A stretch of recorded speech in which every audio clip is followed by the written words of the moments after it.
नमस्कार। आप देख रहे हैं स्पेशल कवरेज न्यूज और मैं हूं आपके साथ शिव कुमार मिश्रा। उत्तर प्रदेश के प्रदेश बीजेपी अध्यक्ष पंकज चौधरी आज कृष्ण जन्मभूमि मथुरा में थे। उन्होंने बांके बिहारी के दर्शन किए, रोड शो हुआ, लोगों ने स्वागत सम्मान किया और फिर उन्होंने मीडिया को संबोधित किया। और उन्होंने आज जो अपने 99 सेकंड के वीडियो में कहा है, उत्तर प्रदेश में एक बार फिर घमासान मचेगा कि आखिर पंकज चौधरी किसके इशारे पर ब्राह्मणों को बेइज्जत कर रहे हैं, बार बार अपमानित कर रहे हैं। ब्राह्मण विधायकों ने चाय पीकर क्या गुनाह कर लिया, यह खबर कल सोशल मीडिया पर ट्रेंड हो चुकी है। उसके बाद जब आज पत्रकारों ने उनसे फिर पूछा तो उन्होंने ऐसा फिर वक्तव्य दे दिया है जो आज सुर्खियां फिर बनेगा। आखिर पंकज चौधरी इस ब्राह्मण विरोधी बयान पर कायम कैसे है, जबकि उनकी खुद की नियुक्ति वो कुर्मी समुदाय से आते हैं, इसलिए जातिगत आंकड़ों के तहत हुई है। बार बार यह कहा जा रहा था कि लोकसभा के चुनाव में जब बीजेपी के सिर्फ 3 सांसद चुनकर कुर्मी समुदाय से पहुंचे तो बीजेपी के होश उड़ चुके थे। समाजवादी पार्टी ने उत्तर प्रदेश में 7 कुर्मी सांसद चुनाव में जिताए। बीजेपी हैरान थी, परेशान थी। पूरी कुर्मी बेल्ट बीजेपी से छिटक चुकी थी। बार बार ये खबरें मीडिया में जोर शोर से चली और बीजेपी का केंद्रीय नेतृत्व इस बात पर आमादा हो गया कि हमें कुर्मी समाज से प्रदेश अध्यक्ष देना पड़ेगा। और उसी के तहत जब उत्तर प्रदेश के मुख्यमंत्री योगी आदित्यनाथ से पूछा गया तो उन्होंने अपने सबसे खासम खास स्वतंत्र देव सिंह का नाम सुझाया, लेकिन केंद्रीय नेतृत्व को उनका नाम समझ में नहीं आया। उनसे केंद्र के दोनों बड़े नेता नाराज हैं। जब से वो जल शक्ति मंत्री के दौरान कुछ ऐसे कारनामे केंद्र सरकार के हाथ लगे हैं जिनसे सरकार बेहद नाराज है। उनकी 1-2 फाइल भी तलब की जा चुकी है और केंद्र ने फिर कुर्मी नेता के तौर पर 7 बार के सांसद जो महाराजगंज लोकसभा क्षेत्र से चुने गए हैं उन्हें भेज दिया प्रदेश अध्यक्ष बनाकर। समझ में आया कि योगी विरोधी खेमे के हैं, कभी योगी से पटरी नहीं बैठी, लेकिन आते ही उन्होंने खेल कर दिया और पूरे ब्राह्मण समाज की नाराजगी मोल ले ली है। आज फिर उन्होंने जो 99 सेकंड का वीडियो सुनेंगे, होश उड़ा देने वाला, आप सोचेंगे किसकी दम पर यह चुनौती दे रहे हैं, किसकी दम पर चेतावनी दे रहे हैं। वीडियो पर चलने से पहले जो साथी इस चैनल की खबरें देखते हैं वो हमें सब्सक्राइब जरूर कर लें, बेल आइकॉन बटन दबा दें। ऐसी साफ सुथरी खबरें यहीं मिलती हैं। सुनिए क्या कहा है। बिहारी जी आए हैं, क्या यात्रा शुरू की है बिहारी जी से? देखिए, प्रदेश अध्यक्ष बनने के बाद जो प्रदेश की यात्रा पर मैं निकला हूँ, मैंने पहले ही तय किया था कि बिहारी जी के आशीर्वाद के साथ ही यात्रा मैं शुरू करूँगा। आज उसी के निमित्त मैं यहाँ बिहारी जी का आशीर्वाद भी लिया हूँ और कामना किया हूँ कि आने वाले 2027 में मुझे इतनी शक्ति दें कि मैं सभी कार्यकर्ताओं को लेकर के और 2027 में पुनः भारतीय जनता पार्टी की प्रचंड बहुमत से सरकार उत्तर प्रदेश में बनाऊं। 26 में भी चुनौती है, 27 में भी चुनौती है। भाजपा के ब्राह्मण विधायक बैठक कर रहे हैं। देखिए, भारतीय जनता पार्टी सर समाज की पार्टी और इसमें किसी को भी हमारा संविधान परमिशन नहीं देता है कि भारतीय जनता पार्टी के जनप्रतिनिधि कोई भी जाति आधार पर बैठक करें।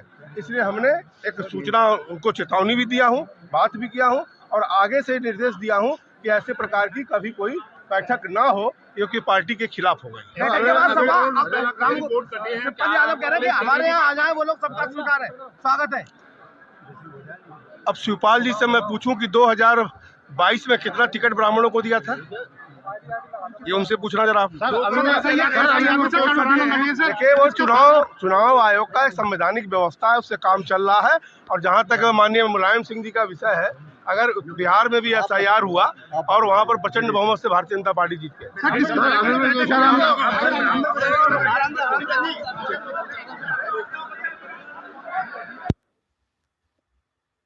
दर्शकों ने अपने कानों से सुन लिया होगा चेतावनी वाला शब्द। कहिए तो एक बार और सुना दूं क्या कहा। सरकार उत्तर प्रदेश में बना। 26 में भी चुनौती है, 27 में भी चुनौती है। भाजपा के ब्राह्मण विधायक बैठक कर रहे हैं। देखिए, भारतीय जनता पार्टी सर समाज की पार्टी और इसमें किसी को भी हमारा संविधान परमिशन नहीं देता है कि भारतीय जनता पार्टी के जनप्रतिनिधि कोई भी जाति आधार पर बैठक करें। इसलिए हमने एक सूचना उनको चेतावनी भी दिया हूं, बात भी किया हूं और आगे से निर्देश दिया हूं कि ऐसे प्रकार की कभी कोई बैठक ना हो, क्योंकि पार्टी के खिलाफ हो गए। यादव कह रहे हैं कि हमारे यहाँ आ जाए वो लोग, सबका स्वीकार है, स्वागत है। आपने सुनी, खुद पंकज चौधरी जी कह रहे हैं कि मैंने उन्हें लिखित भी समझा दिया है, फोन करके भी समझा दिया है, खुली चेतावनी भी दे दी है कि ऐसी बैठकें न की जाएं। फिर वो अपने बयान पर कायम हैं। किसकी दम पर दे रहे हैं उत्तर प्रदेश के 12 से 13% वोटर को ये खुली चेतावनी? क्या भारतीय जनता पार्टी को इस चुनाव में ब्राह्मणों का वोट नहीं चाहिए? क्या ब्राह्मणों के वोटों से पार्टी उकता चुकी है? ये साफ शब्दों में कहते।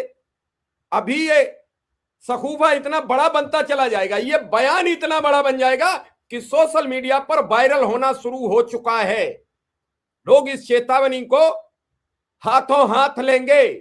ये बयान पंकज चौधरी को मुश्किलात पैदा कर देगा। ये बयान धीरे धीरे सोशल मीडिया में स्पेस पाने लगा है। कुछ घंटे, कुछ मिनट पहले का ये वीडियो अब सोशल मीडिया पर सुर्खियां बटोरता नजर आ रहा है। क्या इस तरीके से कोई जाति, कोई समुदाय खुली चेतावनी के बावजूद भी क्या किसी दल को वोट करेगा? ब्राह्मण विधायक, क्या उनका कोई अस्तित्व बचेगा? पहले भी कोई अधिकारी उनकी बात नहीं सुनता था। क्या इस सब बवाल के बाद किसी ब्राह्मण विधायक की कोई अधिकारी बात सुनेगा?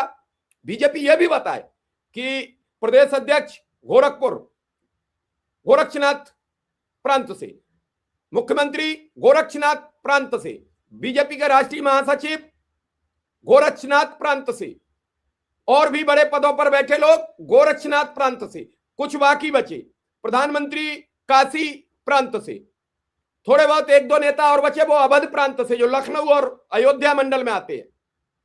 अब बचा कानपुर प्रांत, बचा ब्रज प्रांत, बचा पश्चिमी उत्तर प्रदेश। कोई हमें ऐसे नाम बताए, कमेंट में हमें बताए कि वो बड़े प्रतिष्ठित नेता हैं, बीजेपी में उनकी बात सुनी जाती है। अगर वो जनता की आवाज उठाएं तो उस पर लोग ध्यान से ध्यान मग्न होकर सुनते हैं, ये हमें जरूर बताएं। इन सब बातों से पूरे प्रदेश में तहलका मचने वाला है। विपक्ष को फिर मौका दे दिया है। उन्होंने एक बार फिर ये गेंद विपक्ष के पाले में फेंक दी है। यही हाल मायावती ने 2007 के चुनाव में जीतने के बाद ब्राह्मणों के साथ किया और ब्राह्मण गुस्से में अखिलेश यादव के साथ चला गया। 2012 में अखिलेश यादव की सरकार बनी और फिर जो यादव समुदाय के लोगों ने और जो मुस्लिम समुदाय के लोगों ने जो गदर काटा, उससे नाराज, उससे गुस्सा ब्राह्मण, बीजेपी मौका मिल चुका था, बीजेपी की तरफ शिफ्ट हो गया। 2012 में नहीं हुआ। उसे पता थी कि अगर 2012 में बीजेपी के साथ जाएंगे तो मायावती को रोकना मुश्किल हो जाएगा। और इसी लिहाज से फिर वही करवट, फिर वही प्रोग्राम, फिर बीजेपी करने जा रही है। क्या 2 वर्ष सत्ता में रहने के बाद बीजेपी को लगता है, या फिर इतनी बेइज्जती के बाद भी, इतनी जलालत के बाद भी ब्राह्मण भाजपा को वोट करेगा? यह सवाल मैं जानना चाहता हूं, क्योंकि दर्शक, ब्राह्मण विधायक और फिर उन्हें खुली चेतावनी किसकी दम पर पंकज चौधरी दे रहे हैं? क्या वास्तव में पंकज चौधरी ने अब मोदी शाह को पूरी तरीके से बीजेपी की राजनीतिक मसान में, राजनीतिक घमासान में फंसा के रख दिया है? क्या होगा? इस खबर पर बहुत गंभीरता से नजर बना के रखना है। यह भूचाल आ गया है। क्या ये खबर, जो ब्राह्मण विरोधी खबर पहले दिन से चल रही है, इस खबर का अस्तित्व क्या होगा? क्या अखिलेश की तरह अखिलेश यादव के लोग जिस तरीके से ब्राह्मणों पर हमलावर होकर पीडीए को इकट्ठा करने का प्रयास कर रहे हैं, क्या मोदी शाह ने या योगी आदित्यनाथ ने खुली छूट दे दी है कि ब्राह्मण को कितना भी भला बुरा कहो लेकिन पीडीए समाज को एक करो? तो क्या ब्राह्मण सोचने पर मजबूर होगा? क्या ब्राह्मण सोचेगा हम किधर जाएं? इसमें तो वो विधायक भी हैं जो दिन भर योगी सरकार की तारीफ करते हैं, दिन भर प्रधानमंत्री नरेंद्र मोदी की तारीफ करते हैं, वो सारे विधायक हैं और सबको चेतावनी मिली है। क्या उन सबसे बड़े अब पंकज चौधरी हैं? मानता हूं प्रदेश अध्यक्ष है, प्रदेश अध्यक्ष के अंदर होते हैं विधायक, सांसद, सब कुछ, लेकिन इससे पहले भी प्रदेश अध्यक्ष थे। क्या उन्होंने उन क्षत्रिय विधायकों ने जो बैठक की थी, उन कुर्मी विधायकों ने जो बैठक की थी, उनको नोटिस दिया गया, उन्हें चेतावनी दी? आप ही ने परसों पश्चिमी उत्तर प्रदेश के विधायकों की बैठक की, उसमें क्षेत्रीय अध्यक्ष को नहीं बुलाया, क्षेत्रीय महामंत्री को नहीं बुलाया, कई विधायक सम्मिलित नहीं हुए आपके सम्मान समारोह में। क्यों? क्योंकि आप प्रदेश अध्यक्ष हैं और आप कुछ भी करने में सक्षम हैं। और ये खबर बड़ी तेजी से अब वायरल होगी। ये 99 सेकंड का वीडियो हर किसी के कानों में लावा पिघला देगा, घमासान मचा देगा। खुली चेतावनी, आपने कहा कि मैंने चेतावनी दे दी है, तो क्या पंकज चौधरी खुद ये बताएंगे कि वो कुर्मी जाति में होने की वजह से प्रदेश अध्यक्ष बने या बीजेपी के आम कार्यकर्ता होने की वजह से बने? 7 बार के सांसद हैं, 7 बार के। क्या क्वालिफिकेशन थी आपकी प्रदेश अध्यक्ष बनने की? अगर कुर्मी विधायक कुर्मी जाति से होने से है तो फिर ब्राह्मणों की बैठक से परहेज क्यों?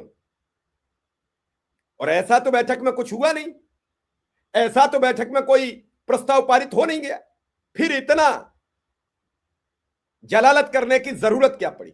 फिलहाल इस खबर को यहीं विराम देंगे। वीडियो को देखें और हमें कमेंट बॉक्स में बताएं क्या पंकज चौधरी की चेतावनी से सब सहमत हैं। धन्यवाद, नमस्कार।